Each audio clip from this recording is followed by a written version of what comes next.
हुजूर कोहे हिरा की चट्टानों, फलक व आसमान, चोटियाँ और मैदानों में इन सवालों के जवाबात तलाश किया करते और इस तरह लैलो नहार की कई गर्दिशें गुजरती रहीं, यहाँ तक कि हुजूर को रोज़ाना ख्वाब आने लगे और ऐसे ख्वाब जो बिल्कुल सच होते। जो आप सल्लल्लाहु अलैहि वसल्लम ख्वाब में देखते वो अगली सुबह बिल्कुल सच साबित हो जाता।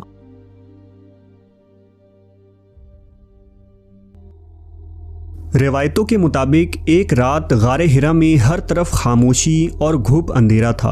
हुजूर सल्लल्लाहु अलैहि वसल्लम इन पुरसुकून लम्हों में अल्लाह की निशानियों पर गौर व फिक्र फरमा रहे थे कि एक हैरान कुन मखलूक ज़ाहिर हुआ और उसने अर्ज़ किया, ए मोहम्मद पढ़ो।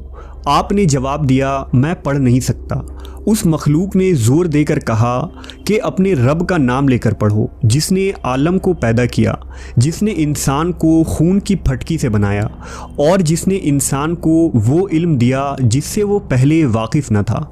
इस तरह कई मरतबा उस मखलूक ने ज़ोर देकर कहा कि पढ़ो और हुजूर ने अपनी मजबूरी बयान करते हुए फरमाया कि मैं पढ़ नहीं सकता। लिहाजा उस मखलूक ने हुजूर पाक के जिस्म को मजबूती से पकड़ा और इतने ज़ोर से दबाया कि हुजूर को सख्ती महसूस हुई। उसने ये अमल 3 मरतबा किया और उसके बाद आप सल्लल्लाहु अलैहि वसल्लम को यूँ महसूस हुआ कि कोई पैगाम उनके अंदर सबत हो गया है जिसका वज़न आप महसूस कर रहे थे। ये सारी चीज़ें अचानक हुई और इस कदर अजीबो गरीब था कि हुजूर पर लर्ज़ा तारी हो गया। आप कांपते हुए गार हिरा से बाहर निकले और हैरत के आलम में आहिस्ता आहिस्ता हिरा से नीचे उतरने लगे। अभी आधा रास्ता ही तय हुआ था कि वो गैर मामूली मखलूक दोबारा नज़र आई। इस मर्तबा वो मखलूक अपनी असल सूरत में ज़ाहिर हुई जिसके 600 पर थे।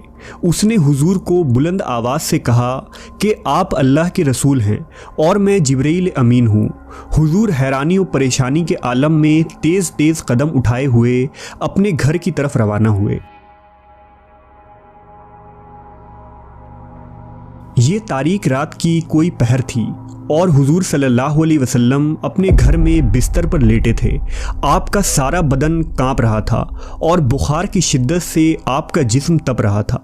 आपने बहुत सारे कंबल अपने ऊपर ओढ़ लिया। सर, मुंह